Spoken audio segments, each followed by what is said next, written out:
we're coming, 30,000 or 10,000. We're starting to get a little bit down on the ground level.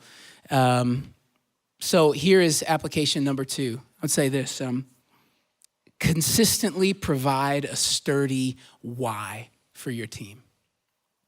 Consistently provide a sturdy why for your team.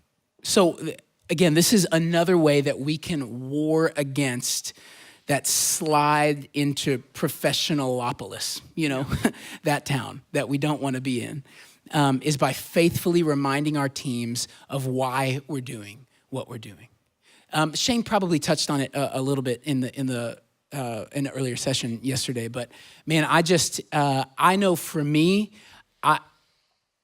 if I don't have a good motive, it's going to be really easy for me to lose touch with the value of what I'm doing. And often that devolves for team members, not just into losing touch with the value of what I'm doing, but now I don't have the drive to do things like rehearse on my own, et cetera, right? But if you can provide a sturdy enough why for them to stand on consistently, man, I've found that really awakens in them a really great work ethic to go like, hey, when we're at rehearsal, I'm gonna take the first 15 minutes and I'm gonna thank them for their service, and I'm gonna spend time just recasting the vision about how God has ordained the local church to advance his kingdom day by day through multiplication, and that we have an opportunity to, in our art, set before our people the gospel.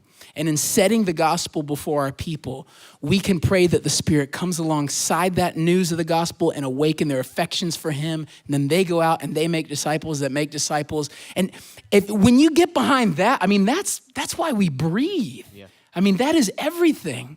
And so much of leadership, one of my mentors used to tell me this, so much of leadership is framing issues for people. So much of leadership is just, how am I gonna present the next 2-hour rehearsal?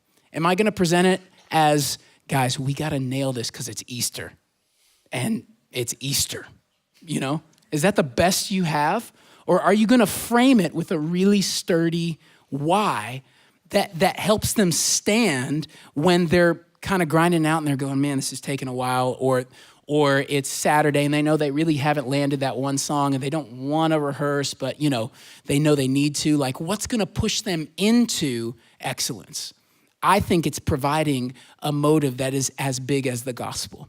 So in rehearsals, we do that. Before Sunday morning, we do that. When I have one-on-ones with them, I'm trying to reinforce those themes. So I don't know if you guys experience that. Well, I'm thinking about Paul saying, like, he didn't preach the gospel with eloquent words and like convince people with eloquence. And so just in the same way, like, we don't convince people, like we don't stir people's affections up just by like this perfectly timed break.